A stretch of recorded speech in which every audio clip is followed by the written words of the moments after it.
We're in the Okanagan Military Museum, which is in the front lobby of the Kelowna Memorial Arena on the corner of Ellis and Doyle Ave, downtown Kelowna. And what used to be the front entrance is now our main galleries, and we tell the stories of service histories of Okanagan residents, both those who lived here and went out for service, as well as those who immigrated into the valley to retire or whatever after their services, and any of the branches, Army, Navy, Air Force, and any of the time periods in the last century. Well, about 2002, we decided that the veterans that ran the museum wanted to keep the museum in perpetuity. We then decided we couldn't do it with the amount of money we were coming in and the cost of running the museum, which kept increasing. We don't charge for this museum to see it. It's all by donations. So we then started discussions with the Kelowna Museums Society to see if they'd take it over. Well, in 2004, they decided, yes, they would take it over. And we had what we call the Army Navy Change of Command, and we turned it from the Okanagan Military Museum Society to the Kelowna Museum Society. We sort of, what we said, we went from being grandfather of the museum to being grandfather of the museum. So our basic job in the Okanagan Military Museum Society is the perpetuity of the military of the Okanagan, and teaching young people about the importance of the two world wars and how they changed Canada.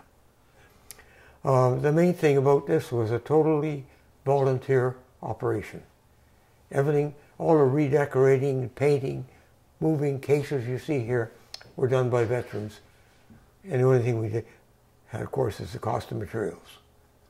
So when we took this over, it was I won't say it, but it was not a very nice looking place. So anyways, so that was all done by veterans and donations to the Military Museum Society. And in 2002, we decided that we should talk to the Kelowna Museum, which is next door, about turning the museum over to them, because we were all getting older and we wanted the museum to last in perpetuity. And we couldn't guarantee that. So 2 years later, we had a change of command here, and we turned the museum from the Okanagan Military Museum to the Kelowna Museum Society. Well, you got pretty well, other than the big equipment. For example, I was in a tank restaurant, as I say, we don't have room for a tank, but we do have a place out in front. We could put one very easily if one became available. And we have some more things to come. We have a supply here in the Military Museum now. We understand from reports that we've got one of the best small arms collection in Western Canada. And it's on display. And we have as much locked up in secure vaults that is on display. Our other material, we have a storage room upstairs, for example, with uniforms and things of that nature that would blow your mind if you've seen what we have to put on display. So we can change, we try to change our displays every 6 months and feature something special. For example, right now in the front of our place, we have the displaying the Air Force, which is 100-year flight in Canada. That's being done now this year. This fall, it'll be changed and go to the Navy. They're celebrating their 100th year.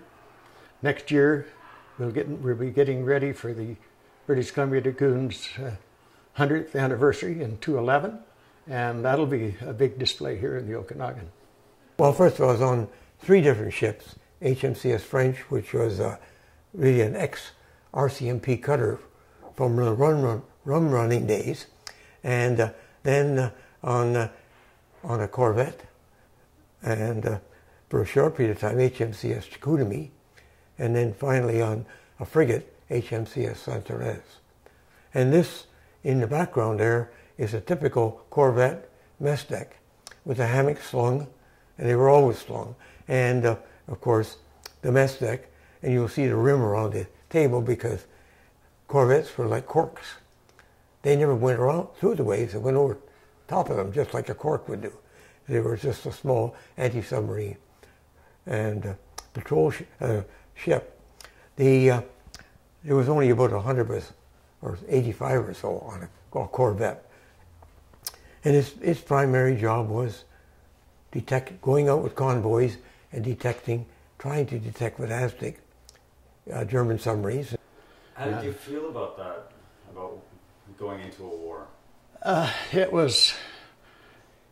It wasn't really a feeling about you're going out to fight, defend your country or free people at that time. Remember, at 17, we were more interested in other things, probably. And but once you get in, you soon realize what you got yourself into. And after I went home and explained to my mother what I'd done, she was quite perturbed, but she appreciated the fact that I was willing to do it. I think that's the key to it, what went on, the history of our country, and what went on in the world, and Canada's part that was played in the different wars and the different conflicts. And to get across to the people that we didn't win the war just because it's a place to fight. That was not the purpose at all. The purpose was to stop fighting and try to get peace in the world. And that's what we're trying to convey here, how it happened, how it evolved around time to arrive at that. What children today would gain from looking at Canadian military history is basically to see where their heritage came from, where our freedom of speech, and we all know Canadians love to complain about things, but that's not a privilege that everybody in the world has. Where do these things come from? Who earned them for us? What's our responsibilities as a citizen to safeguard these rights and privileges? And Canadians value the opportunities to be able to take those messages out to other parts of the world and help other people have a better life and generate their own potential out of their own societies. And that's one of the reasons why we're in places like Afghanistan. How has the war, the scenery of war, theater of war, changed from when you were in war from today, like Afghan? It's all technology. We had very little technology, and it's so complicated now that we're left way behind. It's like a calculator versus a computer. Do you think there'll ever be an end to war? I would hope so, but again, I could get in trouble for saying this, but until the religious groups get together and understand what they're all about, I don't think you'll ever see an end to war. That's my personal opinion.